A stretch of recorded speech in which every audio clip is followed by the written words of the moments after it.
It was barely 8:45 a.m., but this Monday was already shaping up to be the worst one I'd ever had. I'd kissed my wife Marissa goodbye earlier that morning. She's been my partner for 15 years and is an incredibly successful real estate agent, judging by her impressive stack of commissions and bonuses. "And you have a good day," she chimed in that overly polished realtor voice she knew I couldn't stand. Her smirk suggested she was holding back a secret, which only added to my irritation. On my way to the office, I couldn't stop thinking about the heap of reports due by the end of the month. I got in at my usual time, 7:45, dropped off my briefcase, and headed to the men's room for a quick coffee break. That's when everything went sideways. While at the office, I was suddenly overwhelmed by a sharp pain at the WC, prompting a loud scream. My boss, Alan Randall, quickly came to assist, expressing deep concern.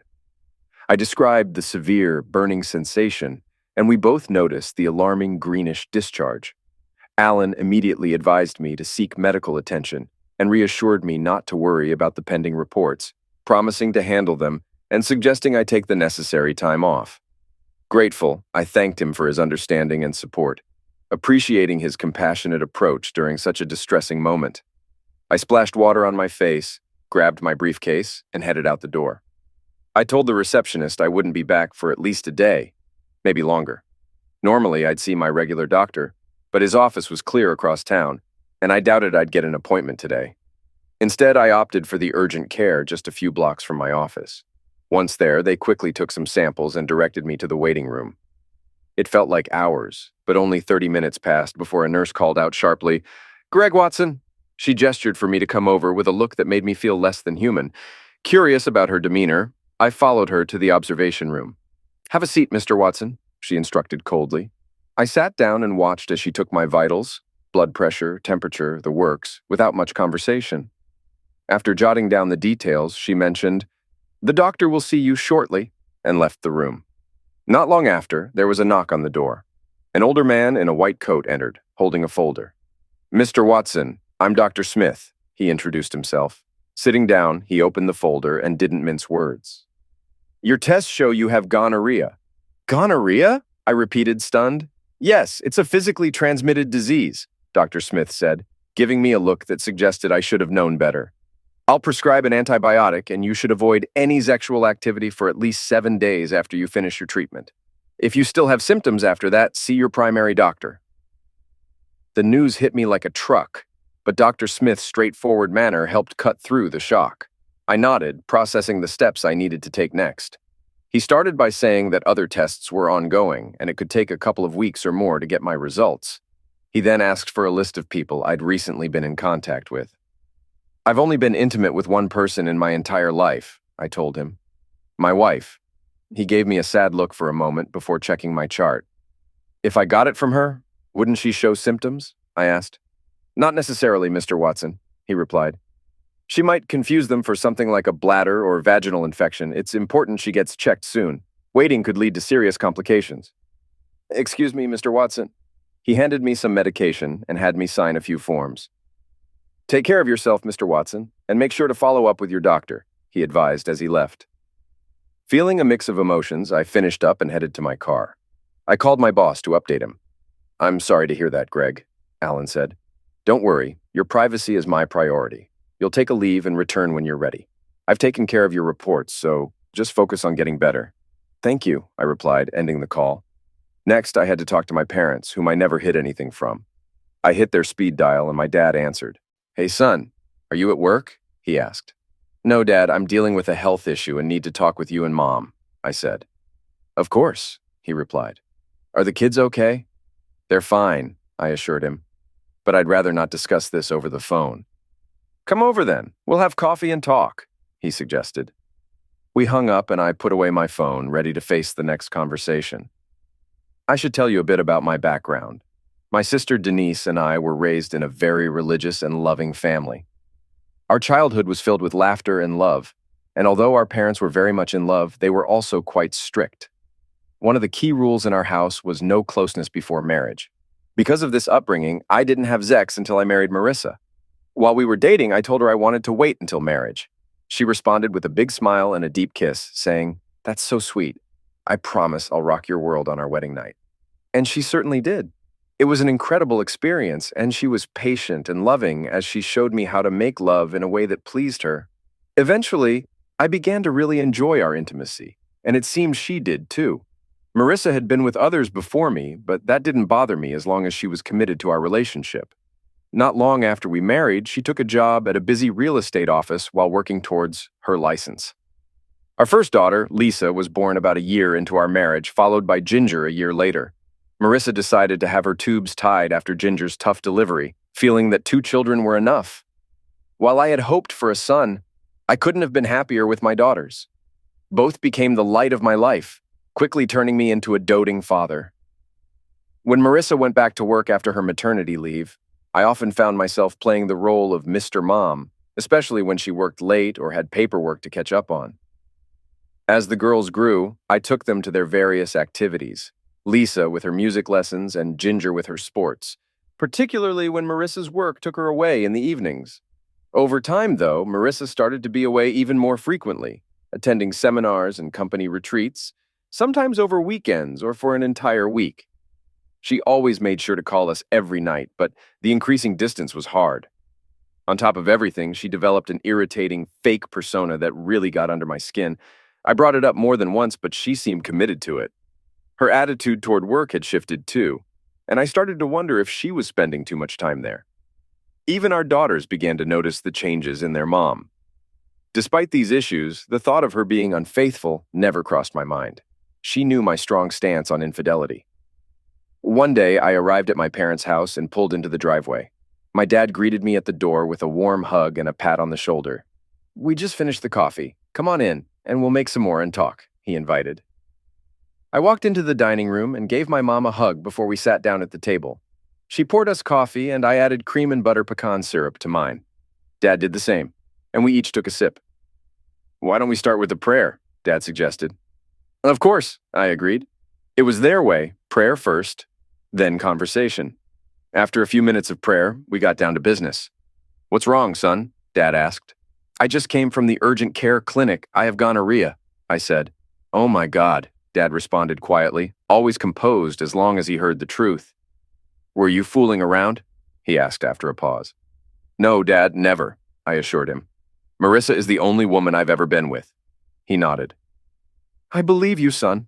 I just needed to hear you say it." "What are you planning to do?" Mom chimed in.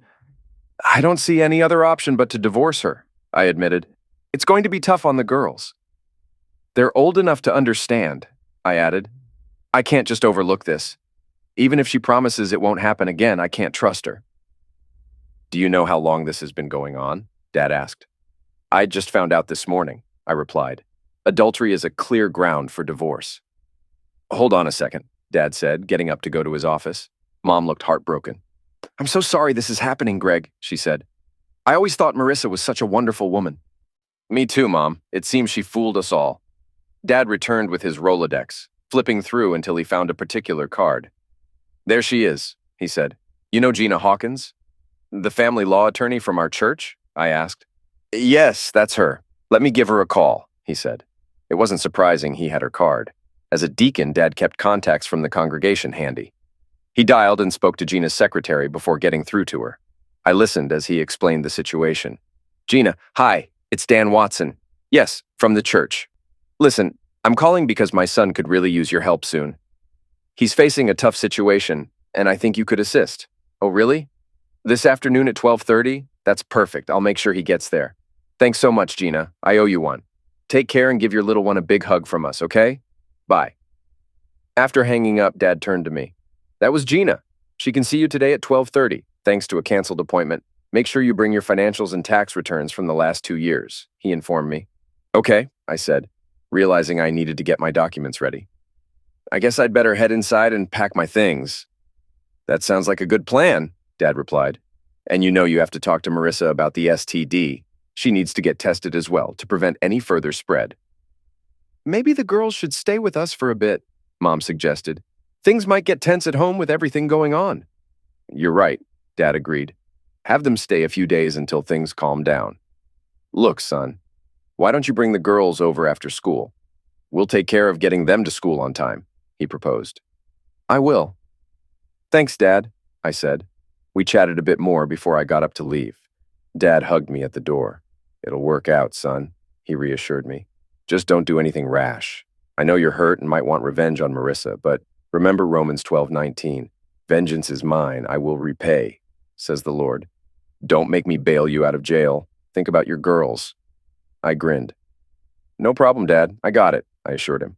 I got back in my car and headed home. Dad was right about one thing. I did want revenge on Marissa and whoever else was involved.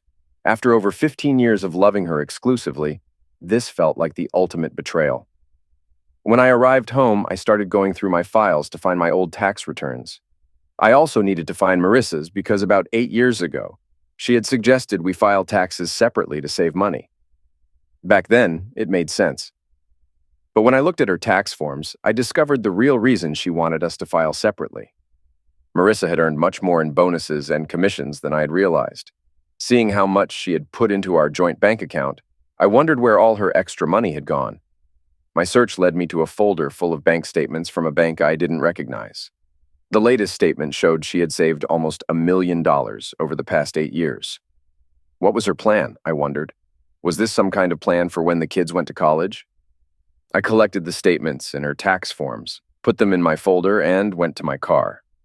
Just as I was about to leave, my phone beeped with a text from Marissa. She said she would be late because of a showing and not to wait for dinner.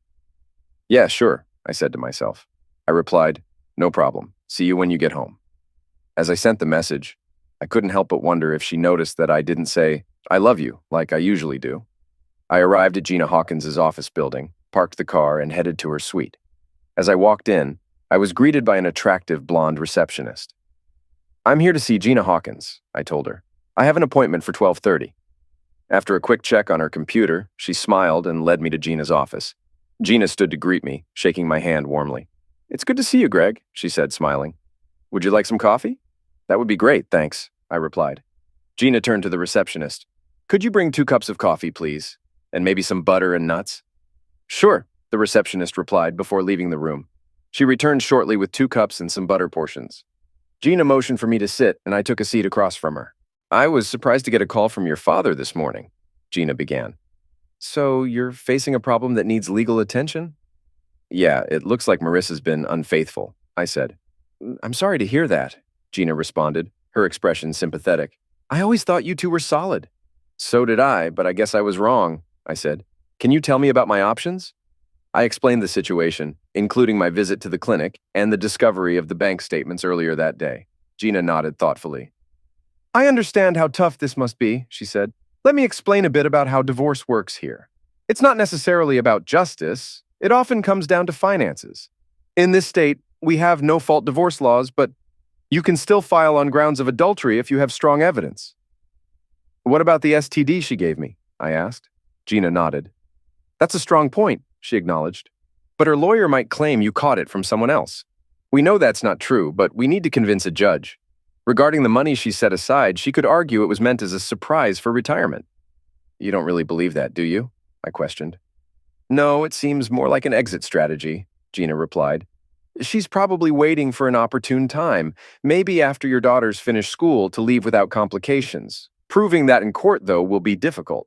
"So I'm just out of luck?" I pressed. "Not necessarily," Gina reassured me.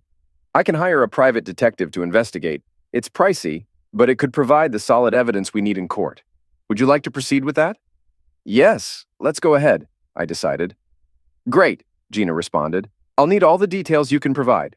Her car's make and model, license plate number, places she frequents." I pulled out my phone. "Actually, I installed a phone tracker app when she lost her phone a few months back. Let me check if it's still active." I opened the app and located her phone at a house on the north side of town. I showed Gina the address. "Perfect," she said, jotting it down. "I'll get in touch with my investigator right now." She made the call, giving the investigator all the details we had. After hanging up, she looked at me with a determined expression. "We'll handle this as discreetly as possible," she assured me. "Okay, we're all set. If there's something going on, we'll find out soon enough. Now let's focus on your situation. You have 2 teenage daughters, Lisa and Ginger, ages 14 and 13, correct?" Gina asked. "Yes, that's right. They're not quite old enough to choose which parent they want to live with, but it's getting close. I want to seek custody," I confirmed. "Understood," Gina nodded. You should know that courts typically favor the mother for primary custody. However, we can certainly make a case for you, especially given the circumstances. Who's been the main caretaker? Marissa often goes out in the evenings, so I've been the one at home, I explained. Got it. And just to clarify, are you certain the girls are biologically yours? She inquired cautiously. I believe so, yes. At this point, does it matter?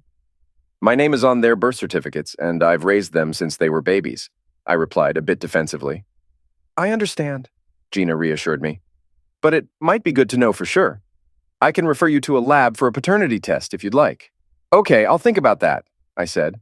What about the house situation? We don't have a mortgage. The house was my grandparents', and now it's in a family trust under my parents' names. They let us live there, I explained. Good. That simplifies things a bit. No mortgage issues to deal with, she noted. There will still be personal property and possibly other assets to consider dividing. I'll prepare a list of what you need to address. Is there anything else I need to do right now? I asked. Not at this moment, she replied. I'll start drafting the paperwork, but let's wait to see what the private investigator finds before we proceed too far. However, go ahead and complete the checklist I give you. Do you think I should confront her about this personally? I wondered aloud. It might be wise to at least inform her that she needs to get tested for STDs to prevent any further spread. It's important for both your sakes, Gina advised. That makes sense, I agreed. After finalizing the paperwork, Gina handed me a checklist and a card with the lab's contact information. Anything else I should know? I asked. That's all for now, she replied. Go ahead and handle these tasks. We'll inform you if we receive any updates from the investigator. For any questions about the fees, please speak to my secretary. And Greg? Yes? Don't do anything rash. We'll get through this together. It won't be easy, but things will improve. I understand, I said, appreciating her support. Thanks for everything. You're welcome, she responded. We'll keep in touch. With that, I left her office, wrote a check for her services, and drove to the lab. After picking up the test kit, I stopped by the bank to verify some of the details Gina had mentioned. Then I headed home. This might have been a moment for some to drown their sorrows in alcohol, reflecting on the misery of their situation. But that's not me. I've never been one to drink. Another one of those rules I grew up with. My parents didn't drink, and neither did I. Instead, I made myself a cup of coffee and sat at the kitchen table. Just as the coffee was ready, my two daughters burst through the door. They usually came home around this time, taking the bus. Normally, they wouldn't see me until later, but today was different. Daddy, you're home, Lisa greeted me with surprise. Are you okay? Yes, Daddy, why are you home so early? Ginger chimed in. It's been a pretty hectic day, I explained. Listen, could you two pack some things for a few days? You're going to stay with your grandparents for a while. Why, Daddy? Ginger's voice was laced with concern. What's going on? Is something wrong with Mom? Did you guys have a fight? Well, yes, something is wrong, but your mom and I haven't had a fight. That might happen later, I said, trying to keep the conversation as light as possible. You caught her cheating, didn't you? Lisa's question caught me off guard. I was taken aback. What makes you think that? I asked. She looked down, slightly embarrassed. I've heard her on the phone a couple of times, she confessed. She was using that fake voice she does. You know, the one that annoys you? I nodded, encouraging her to continue. It was something like, I can't wait to see you again, love. And then she giggled, not like herself at all. It sounded very personal. I'm sorry I didn't say anything sooner. I know you don't like gossip, she added. It's all right, I reassured her, giving her a hug. Lisa then added, she's been acting really strange lately. It's like she doesn't really want to talk to us much anymore. Do you feel that way too, Ginger? I asked, turning to my younger daughter. She nodded. Yeah, like she doesn't want us bothering her. I gave them both a reassuring hug. You can bother me any time, I smiled. But right now, I need to swab your cheeks for a test. Cheek swab? Ginger inquired, eyeing the test kit. Yes, I confirmed. My lawyer thinks we should do a DNA test. You don't think we're really your kids? Lisa asked, a hint of worry in her voice. I know you're my kids, I reassured her. But we just need to confirm everything legally. So you're getting a divorce? Lisa asked directly. It looks like it, I acknowledged. Isn't there any way you could forgive her? Ginger wondered softly. I don't think so, I replied. She made a mistake that's pretty serious. I had to see a doctor about it this morning. Lisa gasped, almost slipping out a swear word. Sorry, she muttered. It's okay, I assured her with a weak smile. I've felt like swearing today too. Now let's get these samples done. I swabbed the inside of Lisa's cheek gently, then did the same for Ginger. Once their samples were secured in the kit, I took a swab from my own cheek and placed it into a separate vial. Okay, you two head upstairs and pack enough for a couple of nights. We need to be ready to leave in 15 minutes, and don't forget your homework, I instructed. As the girls went to their rooms to gather their things, I organized the DNA test kit. My plan was to drop the kids off at their grandparents' house and then take the kit to the lab. As we drove, Lisa asked, "Daddy, if you get divorced, can I stay with you?" "Yeah, me too," Ginger chimed in. "I hope so, girls," I responded. "I'm going to ask for custody, but you need to understand that courts often favor the mother."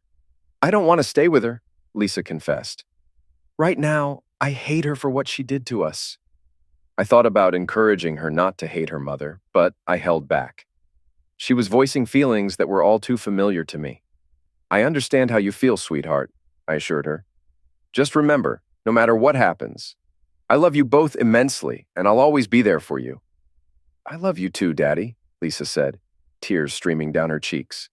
Her tears made my resolve even stronger, fueled by my anger towards Marissa. In my mind, I vowed retribution.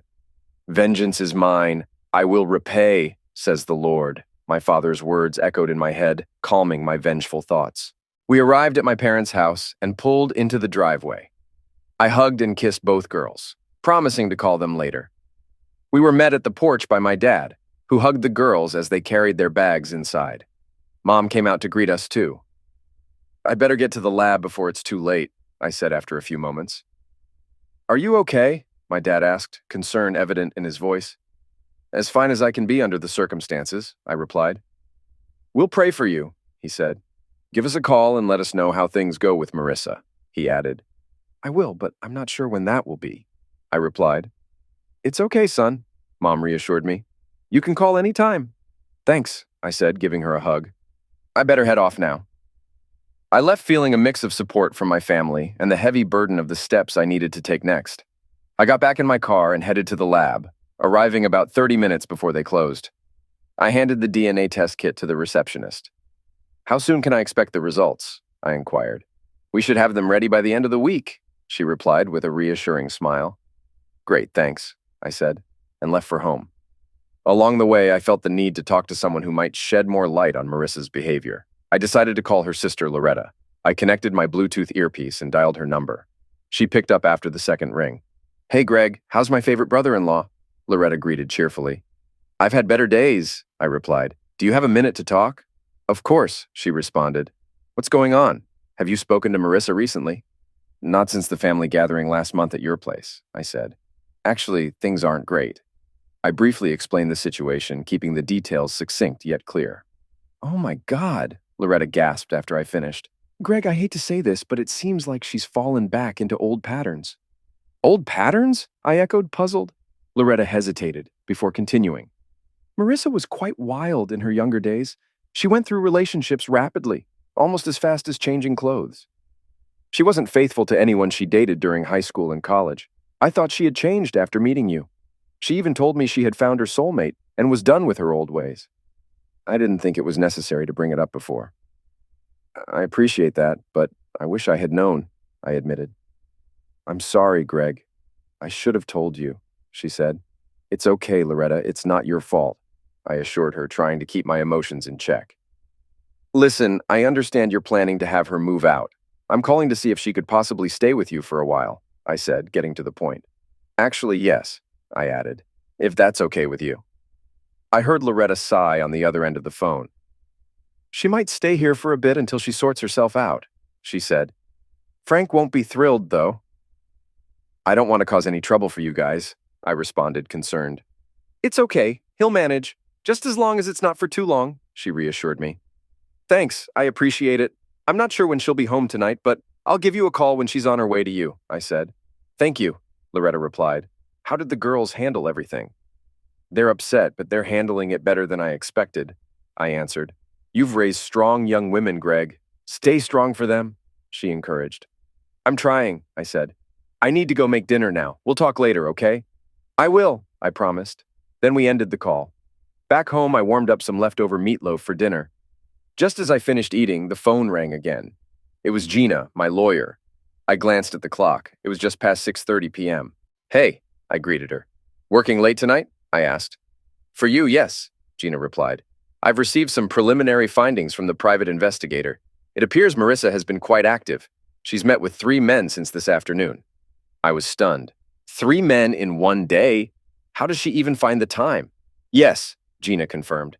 I'm sending over the details now. Photos, videos, and a summary of the report.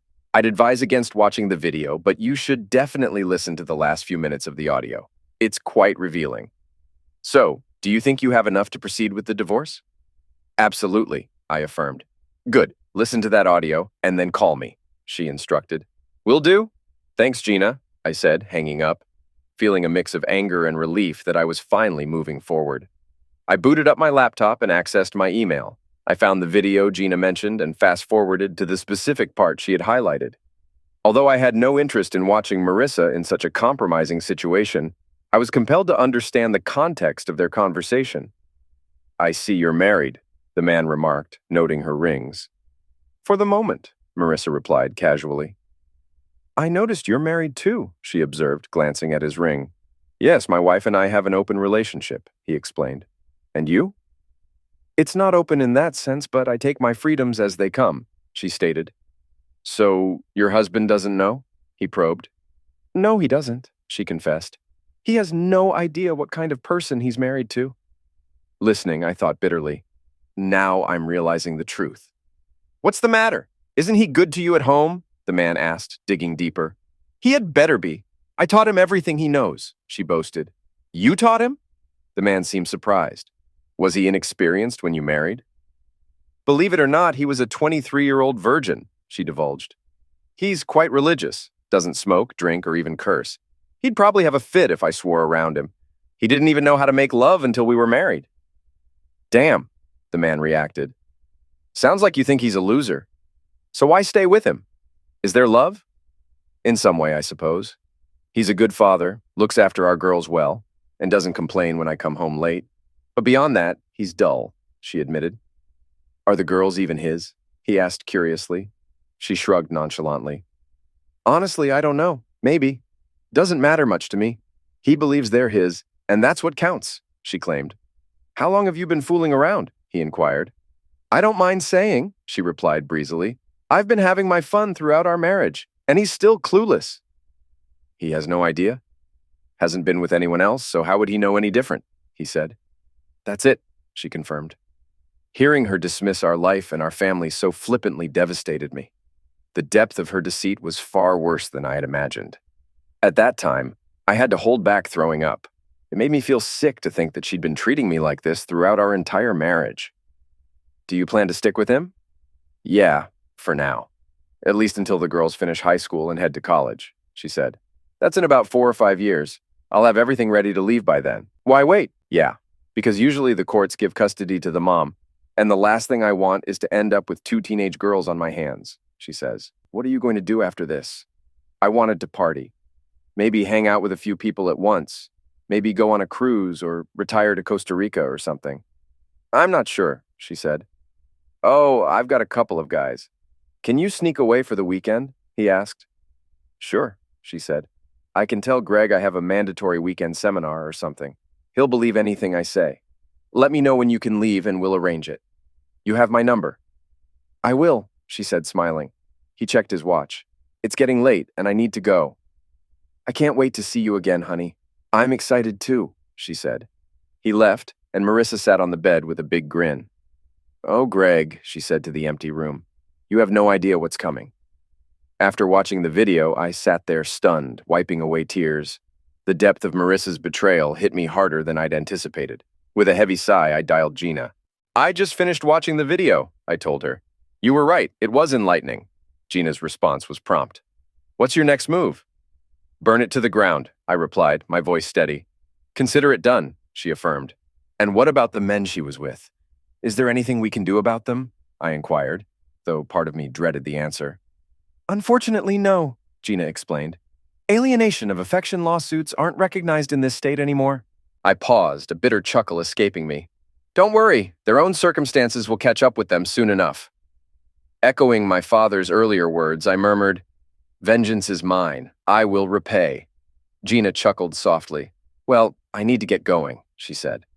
I'll start preparing the divorce papers and get everything in order. If Marissa plans to run, we'll make sure it's not on her terms. Thanks, Gina. I really owe you for this, I said gratefully. Just take good care of your girls, she advised. With our conversation over, I leaned back on the couch, tears streaming down my cheeks. 15 years of my life, given to someone who had so little regard for our family. The pain was almost unbearable. A few minutes after hanging up with Gina, my phone buzzed. It was Marissa calling. Hi, I answered. Hi, Greg, she responded. Are you okay? It's been a tough day, I admitted. What's up with you? I'm just wrapping up at work. I think I closed another sale, she said, sounding upbeat. That's good, I replied, keeping my tone neutral. I'll be home soon, so I'll see you in about half an hour, okay? Sure, I agreed. Okay, I'll see you then. Love you, she said, her voice taking on that unnervingly insincere tone. Me too, I responded, and hung up. I wondered briefly if she noticed my lack of an I love you in return, but then realized it no longer mattered to me whether she did or not. I gathered the evidence I had printed earlier, 4 photos of Marissa with other men, all on a single sheet, and placed them in a folder. I arranged the folder on the kitchen table, where I planned to confront her when she arrived home. With everything set, I brewed a cup of coffee and sat down to wait. As the clock ticked past 1 hour, then 2, Marissa still hadn't come home. Concern mingled with frustration. I figured she might be delaying her return deliberately, but as more time passed without any word from her, worry crept in. I tried calling her cell phone only to be directed to voicemail. I left a message and followed up with a text, but there was no reply. 3 hours after our call and still no sign of her, I began to fear something more serious might have happened, like an accident. Almost 3.5 hours after Marissa was supposed to be home, my home phone rang. I hurried to answer it, hoping it was her, but it wasn't. Greg Watson, I answered. Mr. Watson, this is Angela Barnes from Mercy Hospital. Are you related to Marissa Watson? She's my wife, I responded, my heart sinking. Mr. Watson, your wife was in an accident and has been brought here for treatment. Can you come as soon as possible? Yes, of course, I said anxiously. Is she okay? What happened? I'm sorry, sir, I can't provide any details, Angela replied. Her doctor will speak with you when you arrive. Please come to the courtesy desk and they will direct you from there. Thank you, I said, trying to keep my composure. After hanging up, I stuffed the envelope with the pictures into my jacket pocket. I considered calling Dad or Loretta for support, but decided to wait until I knew more. I drove to the hospital with a heavy heart, parked quickly, and hurried inside. At the courtesy desk, I introduced myself. I'm Greg Watson, here to see Marissa Watson, I told the middle-aged woman behind the counter. She looked up Marissa's information and then nodded to another staff member. Would you please take Mr. Watson to the ICU? She instructed. The woman came around the desk and gestured for me to follow. We walked in silence to the ICU where a police officer was waiting. Mr. Watson? He asked as we approached. That's me, I confirmed. I'm Officer Simpson. I responded to your wife's accident, he explained. She was driving through the intersection of 3rd and Main when a drunk driver ran a red light and hit her car on the driver's side. My heart ached at the details. I'm very sorry, he added, his tone sincere. It's okay, I managed to say, although nothing felt okay. Her car was towed to the junkyard, he continued. There's not much left of it. He handed me a business card from the tow truck company. If there's anything I can do to help, please give me a call. Thank you, officer, I said, accepting the card. My mind raced with worry as I prepared to see Marissa, unsure of what awaited me. When the officer left, a man in a white medical coat approached me. Greg Watson, he inquired. Yes, I replied. I'm Dr. Blake, the doctor overseeing your wife's treatment. Can we talk for a moment? Of course, I responded. He led me to a small room, closed the door, and sat across from me at a round table. How is my wife? I asked immediately. She has multiple broken bones and several internal injuries. Additionally, she suffered a severe blow to the head. We've placed her in a medically induced coma to aid her recovery, he explained. I nodded, bracing for more. Is there anything else? Yes, there is more concerning news. Our preliminary tests suggest that she may be HIV positive. We've sent samples for more detailed blood tests, but it will take some time to confirm, Dr. Blake continued. I felt a cold wave of shock. I found out this morning she has gonorrhea, I shared, still processing the news. And are you receiving treatment for that? He asked. Yes, I confirmed. That's good to hear.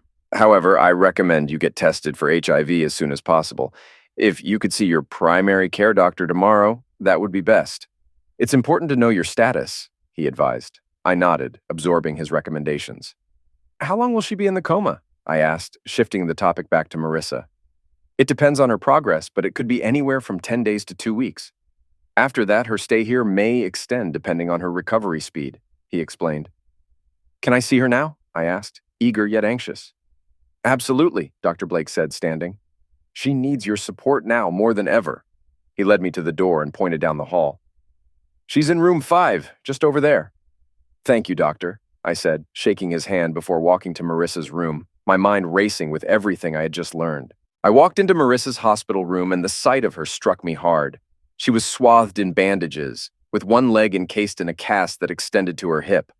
Her face was bruised and swollen, stitched cuts marring her skin. She looked as though she had barely survived a brutal battle. Silently, I said a prayer for her, then took off my wedding ring.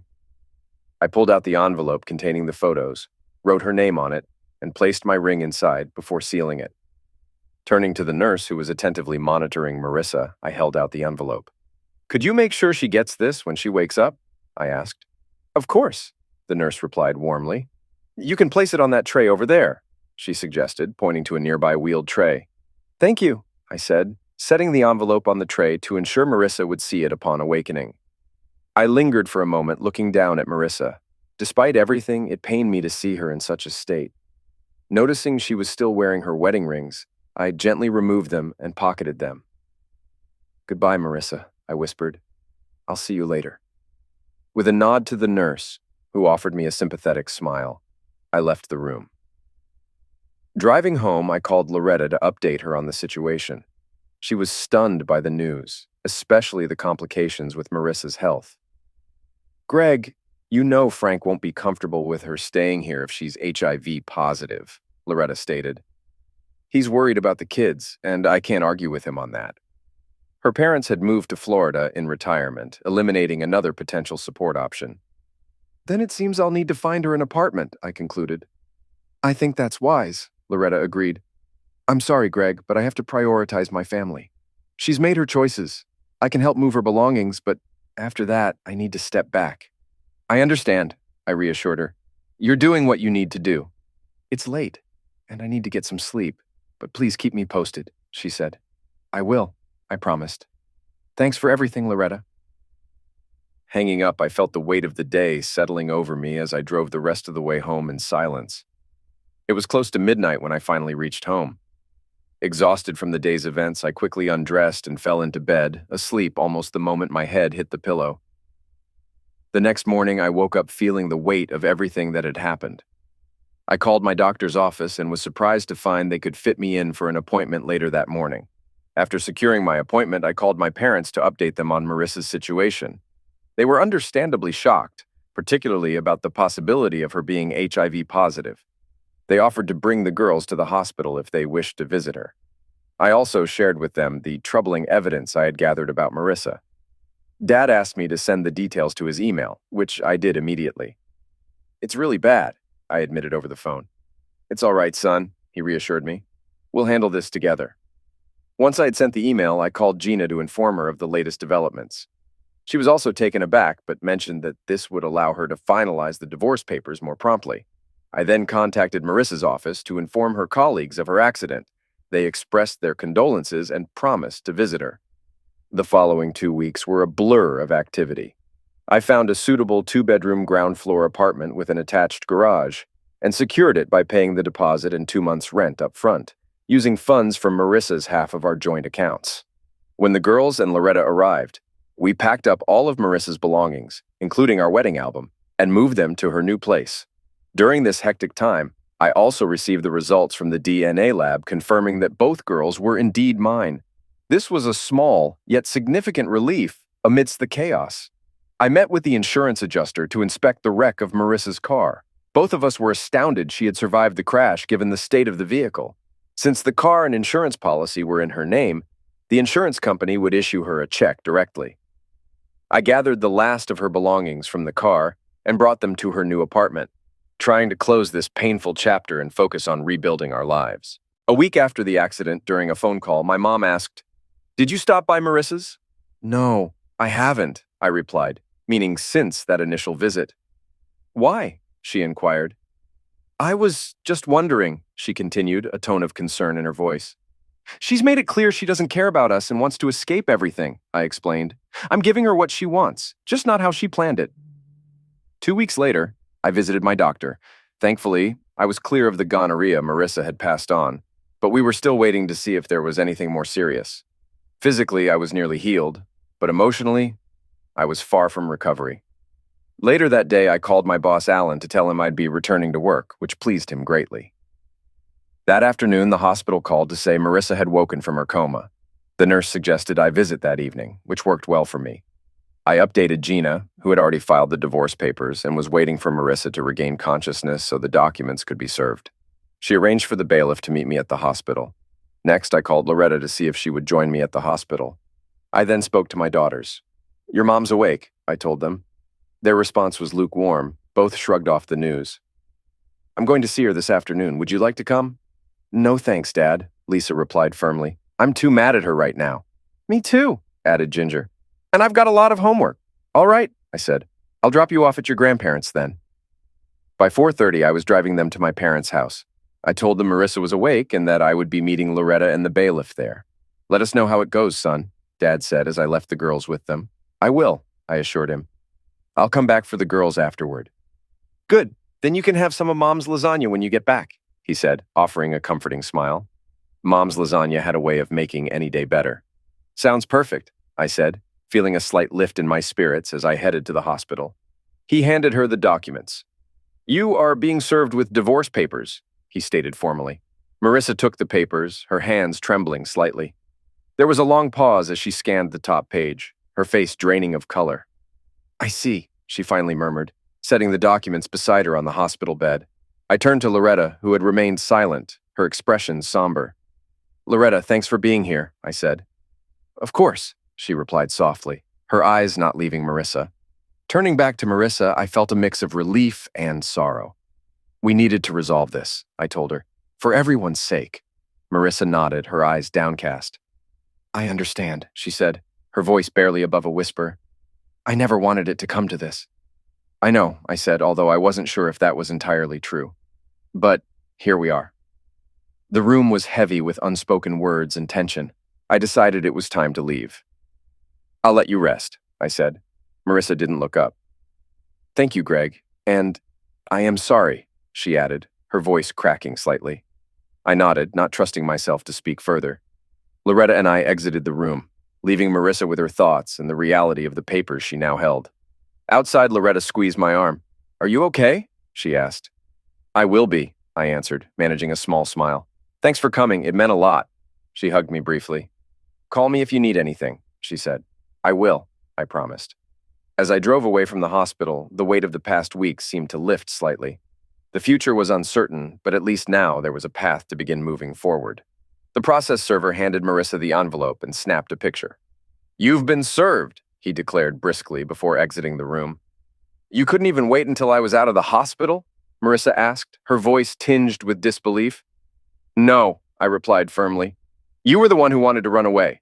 I'm just accelerating your timetable by a few years." Her eyes searched mine for any sign of the man she once knew. "Do the girls know?" she asked, her tone shifting. "Yes, they do," I confirmed. "And they're not too fond of you right now, which is why they aren't here, and you don't need to worry about being burdened with them. I'm seeking full custody, though I'm willing to grant liberal visitation rights if they decide they want to see you, but as of now, they don't." Her expression faltered, clearly not expecting such decisiveness on my part. "And I suppose you hate me too?" she ventured. "Hate is a strong word," I countered calmly. "Let's just say my opinion of you has significantly diminished." She nodded slowly, absorbing the weight of my words. "Do you think you'll ever forgive me?" she asked, a hint of desperation in her voice. "Maybe someday," I said, "when I can look at our girls and not see the hurt you've caused. And just so you know, I had their DNA tested. They're mine." Her eyes widened slightly, surprised by my proactive approach. "That won't change anything, Greg," she murmured almost to herself. "I see," I continued, shifting the topic. "When you're discharged, you won't be coming home. I've rented an apartment for you. Loretta will help you move in." Marissa turned to look at her sister, who had remained silent until now. "All your belongings are already there, and the utilities are set up in your name," I explained further, pulling out another envelope. "Here's your half of our joint savings, minus the deposit and 2 months' rent for the apartment. Since your car was totaled, you'll also be receiving an insurance payout." She took the envelope from my hand, her touch hesitant. The room filled with a thick silence that seemed to stretch between us, laden with the finality of our fractured lives. She took the envelope and nodded her head. "By the way, I know about the escape fund you set up. My attorney has frozen that account. If you sign the divorce papers, she'll release the funds," I said. "Minus my half, of course," Marissa added, her expression a mixture of shock and resignation. "I'll fight you for it," she declared defiantly. "I don't think that would be wise," I countered. "Unless you want all the evidence I've gathered to go public, it's quite damning." Her defiance seemed to deflate at my words. "Have your lawyer review the papers. I believe you'll find the terms are as fair as they can be under the circumstances." Marissa turned to Loretta, seeking support, but found none.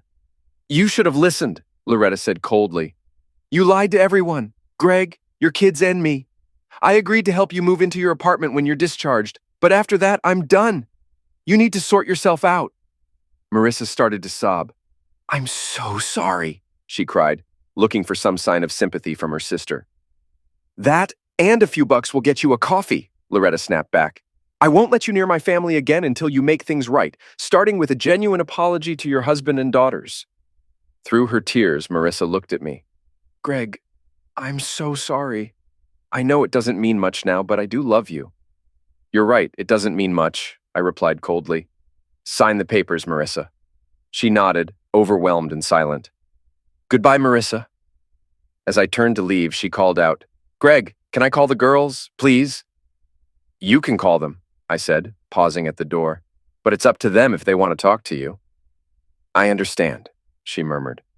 "Thank you for that, at least." "You're welcome," I said without turning back.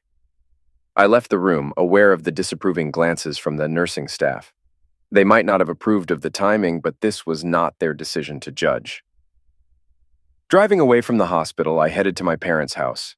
There, surrounded by family, I tried to find some solace in a hearty serving of my mom's lasagna, letting the familiar comfort of home soothe the sting of a painful day. The divorce process concluded smoothly. 3 months later, I found myself not only legally free from Marissa, but also relieved to learn that I was HIV negative, a fortunate result mirrored by Marissa as well. To my surprise, Gina presented me with a check for over $450,000, half of the secret account Marissa had amassed. With no immediate need for such a sum, I allocated it into college funds for Lisa and Ginger. Life adjusted to its new rhythm for me and my daughters.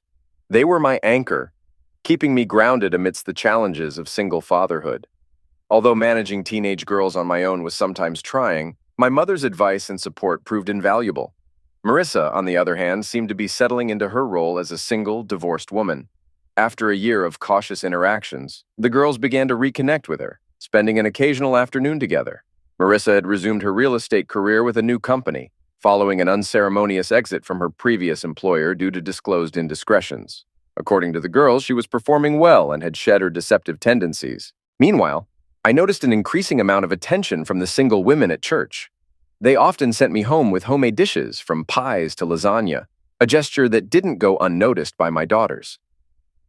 "Dad, you need to start dating again," Lisa encouraged one evening. "It's not good for you to be alone," she added.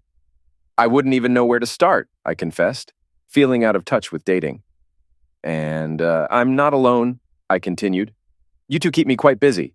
"We won't be around forever, though," Ginger chimed in with a mix of seriousness and humor. "It's simple, Dad. Just ask someone out to dinner. You can do that, right?" Reflecting on Ginger's words, I realized she might be right. It was perhaps time to explore life beyond fatherhood. That very Wednesday, I encountered Rhonda Carson at the church's coffee shop. Rhonda, a widow who had lost her husband to a tragic accident and was raising her teenage daughter solo, had recently given me a casserole that I had particularly enjoyed. "Hi, Rhonda. How are you?" I initiated, recalling the comfort her dish had brought. Hanging in there, Greg, she replied. How about you? I'm doing okay. Really enjoyed that casserole last week. Thank you, I said, hoping to spark further conversation. That's good to hear. It can be tough managing on your own, can't it? She sympathized. Yeah, it's a challenge sometimes, but we manage, I agreed, finding common ground in our shared experiences as single parents. Over coffee, we delved into the intricacies of raising teenagers alone. Encouraged by the ease of our exchange, I took a bold step. Rhonda, I'm pretty new to this, but would you like to have dinner with me sometime, maybe this Friday? I asked, feeling a mix of anticipation and nerves. She smiled, her response warming my heart. Yes, Greg, I'd like that, she accepted gracefully. Great! I beamed, feeling a flicker of excitement about the possibilities ahead. How about trying that new Texas Roadhouse place? Sounds perfect, Rhonda agreed. It's a date then. Leaving the coffee shop, I felt a lightness I hadn't experienced in a long time. Perhaps it was the right moment to start anew, not just for me, but for everyone involved. The girls were excited about my date with Rhonda, and they liked the idea of spending the evening with Linda, so it was all set. That Friday, I invited the girls over and we went out to dinner. Rhonda looked really cute in her denim skirt, and we had a great time. We didn't get too intimate that night, but Rhonda gave me a heartfelt kiss as I dropped her off at her house. I caught a glimpse of 3 faces peeking out from her window, and it looked like they were cheering us on. Rhonda hugged me and said, "That was the best night I've had in months." Me too, I replied. What if we do this again soon? She suggested with a smile. Maybe next time we can have a quiet evening in, she hinted playfully, her hand gently brushing my leg.